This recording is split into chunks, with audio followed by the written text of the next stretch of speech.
అసలు నా కొడుకు ఇంకా రాజకీయాలలో అడుగే పెట్టలేదు. పెట్టకముందే వైసీపీ ఇంతలా రియాక్ట్ అవుతుంది అంటే ఇది భయమా బెదురా వాళ్ళకే తెలియాలి. కానీ రాజారెడ్డి అని నా కొడుకుకి నామకరణం చేసింది స్వయాన రాజశేఖర్ రెడ్డి గారు. వైసీపీ సైతాన్ సైన్యం ఎంత అరిచి గీ పెట్టినా నా కొడుకు పేరు వైఎస్ రాజారెడ్డే. ఎన్ని కుక్కలు మొరిగినా దీన్ని మార్చలేవు. నా కొడుకు పేరు రాజారెడ్డే, నా కొడుకు రాజశేఖర్ రెడ్డి వారసుడే. ఇప్పుడు వీళ్ళు చెప్తున్నది చంద్రబాబు గారు చెప్తే మార్ఫింగ్ చేశారు ఒక వీడియోని, నేను కూడా చూశాను, నా టీం కూడా పెట్టింది. మార్ఫ్ చేసిన వీడియోలో చంద్రబాబు గారు చెప్తే నా కొడుకు రాజకీయాలలో వస్తాడు అని నేను చెప్పినట్టు కష్టపడి మార్ఫింగ్ చేశారు. చూస్తే నాకు చాలా నవ్వొచ్చింది. ఇంత కష్టం మీకు అవసరమా అనిపించింది. చంద్రబాబు గారు చెప్తే నా కొడుకుని రాజకీయాలలోకి తీసుకొస్తాను అని మీరు చెప్తున్నారే, మరి ఎవరి చెప్తే జగన్మోహన్ రెడ్డి గారు ఉపరాష్ట్రపతి ఎన్నికల్లో ఒక ఆర్ఎస్ఎస్ అభ్యర్థికి మద్దతు ఇచ్చారో వైసీపీ సమాధానం చెప్పాలి. నిస్సిగ్గుగా ఈరోజు మిగతా వాళ్ళ గురించి మాట్లాడుతున్నారు. నిస్సిగ్గుగా జగన్మోహన్ రెడ్డి గారు స్వయంగా ఒక ఆర్ఎస్ఎస్ అభ్యర్థికి మద్దతు ఇచ్చారు అంటే ఇది ఎంత అవమానకరం. అసలు రాజశేఖర్ రెడ్డి గారు బీజేపీని వ్యతిరేకించిందే బీజేపీ ఆర్ఎస్ఎస్ సిద్ధాంతాన్ని ఫాలో అవుతుంది కాబట్టి. అలాంటి ఆర్ఎస్ఎస్ అభ్యర్థికి జగన్మోహన్ రెడ్డి గారు వైసీపీ మద్దతు ఇచ్చారు అంటే ఈరోజు రాజశేఖర్ రెడ్డి గారు గనుక బ్రతికే ఉండుంటే జగన్మోహన్ రెడ్డి గారిని చూసి అవమానంతో సిగ్గుతో తల దించుకునేవాడు రాజశేఖర్ రెడ్డి గారు. అసలు జగన్మోహన్ రెడ్డి గారు సమాధానం చెప్పాలి. సుదర్శన్ రెడ్డి గారికి మీరు ఎందుకు మద్దతు ఇవ్వలేదు? సుదర్శన్ రెడ్డి గారు ఒక తెలుగువాడు. సుదర్శన్ రెడ్డి గారు సుప్రీంకోర్టులో జడ్జిగా పనిచేసిన వాడు. సుదర్శన్ రెడ్డి గారు కాన్స్టిట్యూషన్ తెలిసిన వాడు, కాన్స్టిట్యూషన్ కోసం ప్రాణమైనా పెట్టేవాడు. మరి అలాంటి వాడికి జగన్మోహన్ రెడ్డి గారు ఎందుకు మద్దతు ఇవ్వలేదో సూటిగా సమాధానం ఇంతవరకు చెప్పలేదు. నేను చెప్తా. ఎందుకంటే జగన్మోహన్ రెడ్డి గారు మోడీ గారికి దత్తపుత్రుడు కాబట్టి. అందుకే జగన్మోహన్ రెడ్డి గారు మోడీ గారు చెప్పినట్టల్లా ఆడుతున్నారు.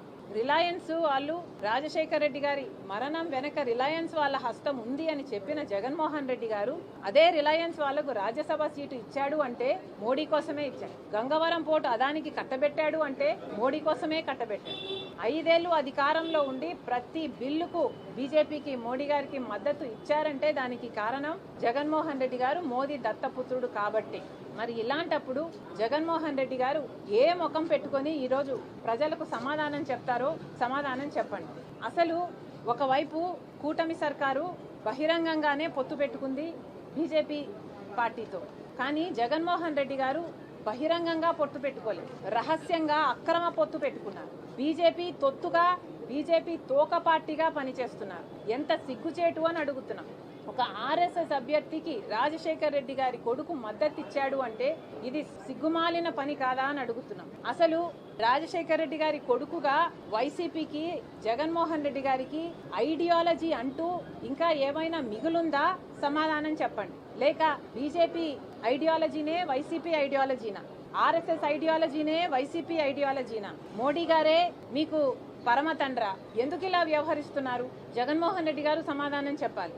అసలు కూటమి మద్దతు ఇచ్చింది అంటేనే విచిత్రం. ఎందుకంటే తెలుగుదేశం పార్టీ అని పెట్టి పేరు పెట్టుకున్న వాళ్ళు తెలుగువాడు నిలబడితే దాన్ని బేఖాతురు చేశారు. అలాంటిది వైసీపీ రాజశేఖర్ రెడ్డి గారు అంతగా వ్యతిరేకించిన బీజేపీని, ఆర్ఎస్ఎస్ని అలాంటి వాడికి మద్దతు ఇచ్చారు అంటే ఇక మీకు ఐడియాలజీ ఎక్కడ మిగిలింది?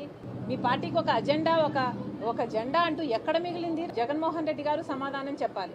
అసలు జగన్మోహన్ రెడ్డి గారు చేస్తున్నది రాజకీయ వ్యభిచారం కాదా?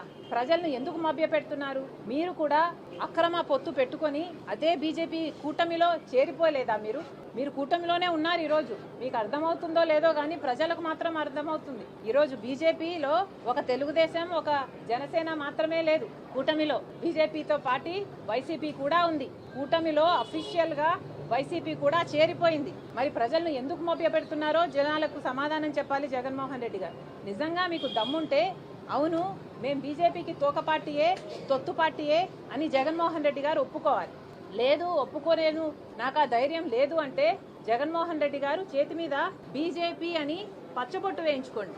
అప్పుడు మీరు చెప్పకపోయినా మీరు చేయెత్తితే చాలు మీరు బీజేపీలో చేరిపోయారు అని ప్రజలకు క్లారిటీ అయినా ఉంటుంది. అసలు అరే పక్కన బీఆర్ఎస్ పార్టీ ఉంది, కనీసం వాళ్ళు ఎవరికీ ఓటేయకుండా అబ్స్టైన్ అయినా అయ్యారు. ఆ మాత్రం ఇంగితం కూడా లేకపోయింది వైసీపీకి. రాజశేఖర రెడ్డి గారి కొడుకు అయ్యుండి ఆర్ఎస్ఎస్ అభ్యర్థికి మద్దతు ఇచ్చారు అంటే ఎంత సిగ్గుచేటు. చరిత్రలో రాజశేఖర రెడ్డి గారి ఛాతిలో కత్తితో పొడిచిన వాళ్ళగా మిగిలిపోతారు జగన్మోహన్ రెడ్డి గారు.